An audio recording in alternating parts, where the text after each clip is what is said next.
Have you ever wondered what the most popular video game is of all time, but have been way too afraid to ask? Well, we did the work for you, and that game is Minecraft, the massively popular multiplayer video game that has taken the world by storm and has 7 through 15 through 60-year-olds playing. That's totally free. However, is the game good for kids or is it dangerous? Well, we got that information for you, and we're going to give you what child psychiatrists think about it today. So, enjoy today's PsychChild episode on Minecraft.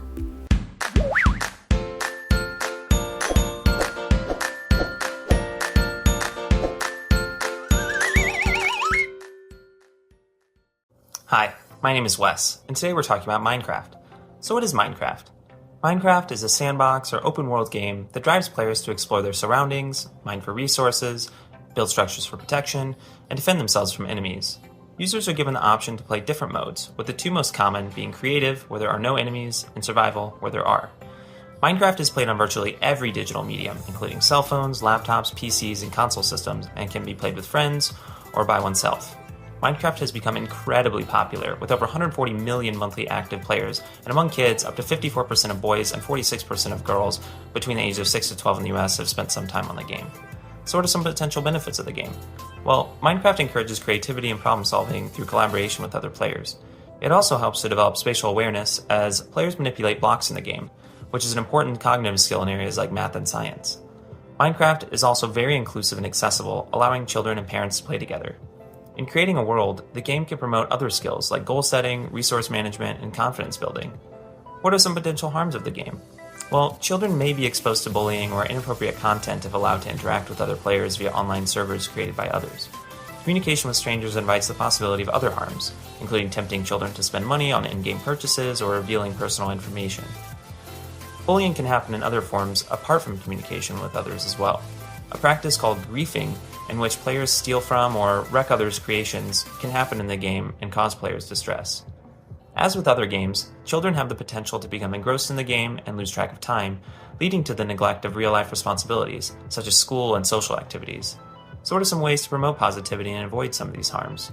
Well, you can talk with your child about expectations for the game, including what time limits you set and what to do if they encounter bullying or inappropriate content. Additionally, check out all of the parental controls available on Minecraft. Ways you can manage how your child plays the game include setting up your own servers, disabling chat features, and setting permissions for other players that impact how they can interact with your child's character. Overall, remember that Minecraft changes regularly, so continue to check in with your child about the game. See what they're building and who they're interacting with. Don't be afraid to try the game yourself too, as this can help you understand the game better and strengthen your relationship with your child.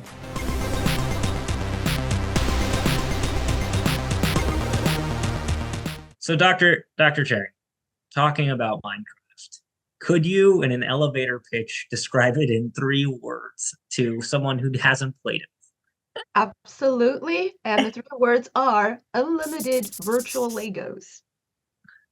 Unlimited virtual Legos. Love it. Yeah. Okay. Do speak more a little bit about what that means. Similar to Legos in Minecraft, everything is built block by block by block. There are different types of blocks. And then there's ways to kind of merge different materials together to come up with a new material that you also use to build something else. And there's, you can literally rebuild the environment that you're in, similar if you were in a Lego world, you just take chunks out of it, rebuild it into something else. Trees, environmental stuff can be removed. You can, set up elaborate buildings. Really, it's there's no limit to what you can imagine and build in the Minecraft world. And it's basically like having a set of Legos that never runs out. I kind of love that too, because it helps me then when I'm thinking about my patients, that it's like if they say I'm going to go play Minecraft, as opposed to what we talked with like Fortnite before, it's not like I'm expecting like a 15-minute game, right? It's like they're going into kind of this role playing and imaginary like environment kind of to build up. I'm just curious about like graphics started to get so good in video games. What do you think is the allure of going back to such pixelated, it's just like it's very interesting to me. It's like almost feels like 8-bit when we started to get so good. Why do you think kids, I mean, of course, Minecraft's been around for what now, 15 years or more? Um, why are people favoring that type of feel and environment now? Well, I think it's a digitally, it's a very easy thing for even young kids to process. When things are too photorealistic, I think it's actually feels too complicated for a child to interact with. They're kind of in this beautiful, gorgeous world that looks like, something that's real. It's like, well, what do I do with this? Whereas things that are like nice, simple, concrete shapes for youngsters, it's very easy. Like, I can take this block and I could do something with it. Kind of similar to Duplo. Legos has the bigger, chunkier, easier to handle blocks because it's a lot easier for young kids to process. And with Minecraft, even though everything is, very blockish, very squarish, if you build this very large, elaborate world and you get far enough away from it, the pixelation really starts to diminish significantly, and you can Hmm. get like a very photorealistic type of environment, just from something that is very large. And you can fly in Minecraft, so you could just fly up real high and just kind of look at it from afar, and it looks like a beautiful masterpiece. So I think that segues nicely into what parents should know about Minecraft, because when we think about video games and online playing video games, when we talk about Fortnite or Call of Duty, these are battle arenas where you play with 150 people on a server. What's Minecraft's layout like? Is it you meet a bunch of people online and you play a game in one server? Could you help describe what that is? So it's a fairly open world, but it is owned primarily by Microsoft. Oh, it is owned by Okay. Microsoft. They are very careful about their PR, and so they do build in considerable parental controls because they do understand that they're trying to hit the full age range, from little child to elderly adult. It's really good for anybody who would enjoy Legos would enjoy Minecraft. So you do not have to play online with other people. You can absolutely play it locally by yourself. You can specifically link and do cooperative play with specific accounts. And you can also meet up with a whole bunch of other people on this, the same servers in the same world, if you have that specific world ID that you're able to log into. And they have open access. They've allowed open access to that world. I guess I'm just more curious to access the parent controls because I haven't played Minecraft. I've heard a lot about it and seen a lot of the paraphernalia on my patients. But to access them, do you have to create your own account, or can you do you have remote access somewhere else? The way that Minecraft, like you have to have a Microsoft account. Basically, Okay. you have to sign up for an account in order to log on and stuff like that. And so you can designate an adult account as the parent account, and then you can create child accounts for your minors, and then you get to control what happens in their account from the parental account. And you could do that from any web browser. That might be like a good way for parents come into our offices and saying, my kid's playing Minecraft, I don't know where to start, is to maybe watch like a YouTube video on parental controls, or go to our website on PsychChild and see I'm gonna like a say, link to controls, and basically watch maybe a little tutorial of how to create their own account and then have their child's account under it. that gets to this question of, between like virtual and reality version of the same thing. One of the biggest breakthroughs I had with a patient was like an 11-year-old girl, very shy. I was trying to build rapport with her. I couldn't get her to really answer many questions and stuff, even when her parents weren't in the room. And then I happened to ask her about Minecraft. Does she play? And her face lit up. And she told me that she plays on a private server with one of her friends, and that's where her main social life is. She did not have friends at school. She did not talk to people, but she went on a server, a private server, which is a private world with a password more or less, with her friend every night and spent hours talking to her. And all of a sudden, she was talking to me a lot too. So my question is that a valid social life? Is that sufficient, or is there something wrong with having your main friend group be online and not people who you see in person? Define sufficient, though. Because Well, that to, is to social different to for social different. development, to be able to succeed as an adult in the world and know how to, have day-to-day interactions and conversation, eye contact and reciprocal communication. Can you achieve that if if your friends kind of are situated in a virtual world? And I know that sometimes you can just communicate via text. Sometimes you can communicate with audio or even video if you're using something like Discord. But still, Mhm. the fact is, a friend, let's say, that is in a different country that you feel very close to, and that's your main kind of social life. What do we all think of that? I don't think we're there yet. I do think that there's something to be said for touch and like being able to go in, shake hands, even give hugs to people too. I do think that is a component of interacting with people and kind of even boundaries and distance and physical space. Mhm. In addition to eye contact, right? Like I think I'm looking at your eyes right now, Jeremy, but Mhm. there are four of Mhm. us in here too, right? And my video is up here. So for you to get that back, the sight line is going to be different. So, I think it depends on the person though, because I am very much an introvert.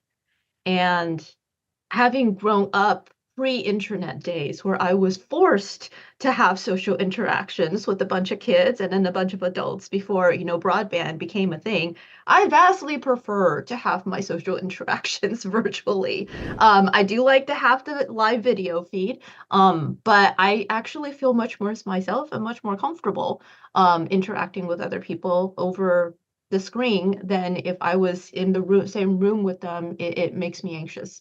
so what's your response then to a parent or a clinician saying, that's nice that you have online friends, but you need to have some in-person friends too? The I tough think one, right? Oh, go for it, Dr. Chang. I feel like the most important social connection is the one where they feel like they can be the most genuinely them. If they are highly anxious in real life in social interactions and they don't feel like they can talk, they don't feel like they can share, they're just not comfortable. um I think that that actually sets up for negative associations within Mm. in real life interactions compared to somebody who they do see only over televideo, but they feel very close and very comfortable with them and they're able to really be themselves. But how do you get comfortable with real life interactions if you don't have any? So Do you I really think the want them? I think the dichotomy here, this is the switch, and maybe the difficulty is, or sorry, the conundrum, if you will, is how to have socially anxious individuals get comfortable with anxiety provoking situations so that that becomes more comfortable over time. And I think this is exactly what the conflict is. And I think this is what parents, clinicians as well kind of deal with is we want a kid to be comfortable. We also don't want them to be so distressed every time they're in that situation that it becomes that negative association. And I think that that's what parents freak out about is if your child is on Minecraft, like, as their main socialization, will they ever get the exposure and the experience of in-person socialization that they will then be comfortable with in-person socialization? And everyone has a different threshold of comfort. I love that you Well, called it in person.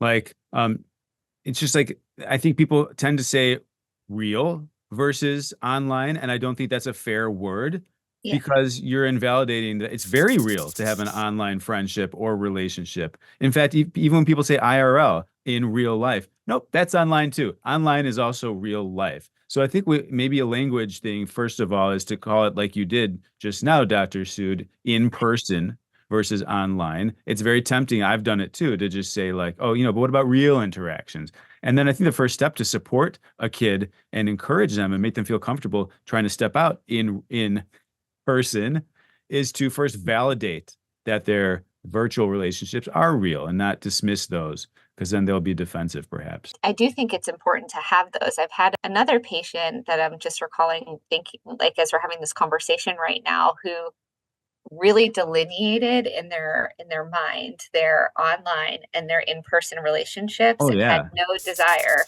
to ever meet the people they've met online because once doing that they're no longer on this pedestal or in this fantasy person that they have created for the Interesting. rest of their life. So I including how they feel this person views them, right? Both physically and kind of their mannerisms and interactions. So I do think online relationships through Minecraft, through going here, are important. But I also think there's something to be gained from in-person relationships, and that is a skill that requires practice.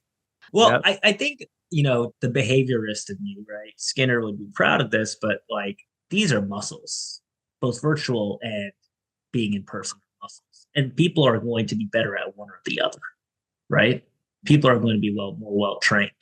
Um, my wife, during her chief year at Cornell, hated giving PowerPoint presentations. She had to give one every week for routes for her residents, and it was the most infuriating and exhausting exercise because she is not an extrovert like me, but she got really good at them, You're an and she extrovert? very well nuanced. Nah, I like to stay in my office and everything. But yeah, like it's a very well trained muscle, and I think if Yeah. we frame it in that sense, like you don't have to enjoy social interactions, but there are portions of life where it will require you to be functional in that way.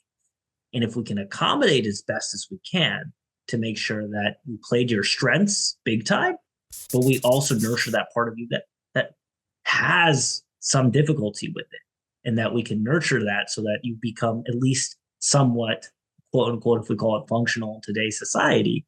But if you can, go to the grocery store and, for example, buy groceries, or meet with your tax accountant person when you have to do taxes and your parents can't be there to do that for you, that's where I think the bridge often needs to be met. So I'm so glad you mentioned bridge. Interactions every day.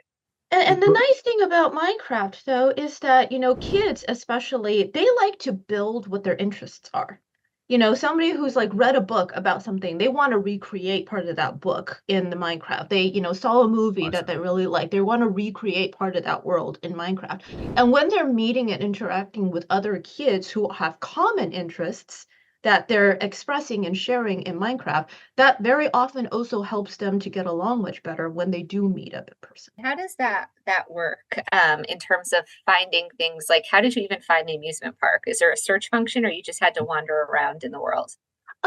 People who want to share their world, there is open forums that you can go and you can search, and they will have like still pictures of, this is what my world looks like, and if you want to come check it out, this is the world ID, and you can tap that in. I have a hot take here. I'm curious your guys' opinion on it.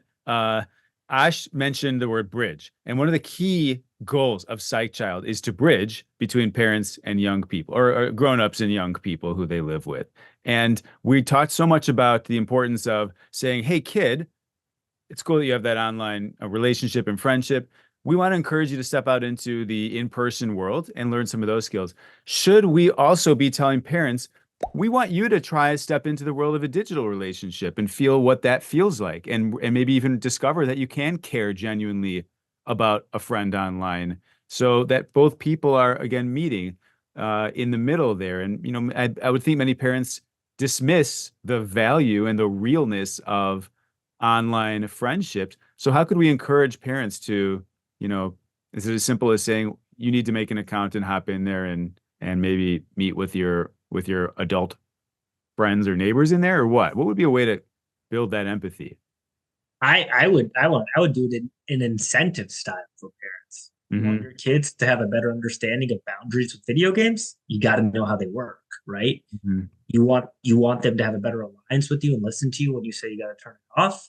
Play with them, learn the experience. So I think if you can incentivize the parents to say, hey, if you want your child to play within the boundaries of what you want, you've got to learn the language of it and then adapt it to your boundaries. Can you show me what you're building in Minecraft? It could be something as simple as that. And, go stand in front of the monitor with, if you're on a Nintendo Switch or one of those consoles, plug it into the big TV in your family room. And it's a very visual experience. It's, very easy for a spectator to kind of follow what's going on. And kids love to explain what they're doing. They really do. And once they've put a lot of energy and effort into creating something, they really want to show it off. Love it. I know there's also different modes, right? There's survival mode and there's creator mode, and we might talk about this a little bit in the previous portion of this episode, but could you give us a quick rundown of what those modes are and what might be the most popular? So creative mode is actually the most popular. That's the one where you're basically just in this world with unlimited virtual Legos and you have access to every material that you want. You could build whatever you want. You could get, have access to as many things as you want. There's no danger in creative mode. You're not going to get attacked. You're not going to get hurt. You don't get, there's no fear factor or, sense of urgency. You have complete control. You can fly anywhere. You could teleport to any part of the world. Survival mode is very intense. I don't do well in survival mode. I've tried multiple times, did not survive. Unfortunately, it is actually a very difficult game. You basically land in there with nothing. You have to harvest all the materials that you need, build yourself a shelter, because there is a transition of day and night. And when night comes, the monsters come out and the monsters will attack you and you can get killed. And you can respawn immediately. There's unlimited lives, but you lose half the stuff that you're carrying and you end up spawning in some point that you don't, and then you get lost and you can't find your way. It's actually very challenging and very stressful. But you have to build your own weapons, you have to build a shelter, and you have to figure out how to harvest and collect all that stuff and do it while trying to stay alive. And you have more to competitive. Yes, it can be. And even just by yourself, it is very scary. But some people like that extra challenge. And survival mode is the one where there's actually a plot to the game. There is an actual end goal in the game. There's another world that you have to go into. It's like way underneath. Ender dragons. And there's a dragon that you have to kill. What about money in Minecraft? Can people make money? Can people spend money? Is it an issue? No. And that's actually one of the best things about Minecraft. It's, there are special kind of downloadable packets where, you get certain types of special skins, like, usually licensed ones like Super Mario or something like that, or Pokemon, that you pay for that. That's like a special world or whatever download that you can pay the company for it, but there's no really monetary transaction, not like Roblox or anything like that going on in the system.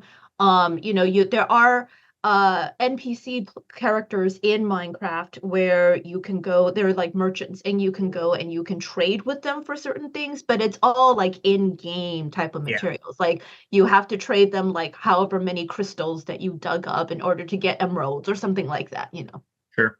What's the drawback to Minecraft, or is there one? Besides maybe taking up too much time? Well, taking up too much time. And, if you're not careful about the parental controls, you have no idea who your kids are Talking to. and what they're being exposed to.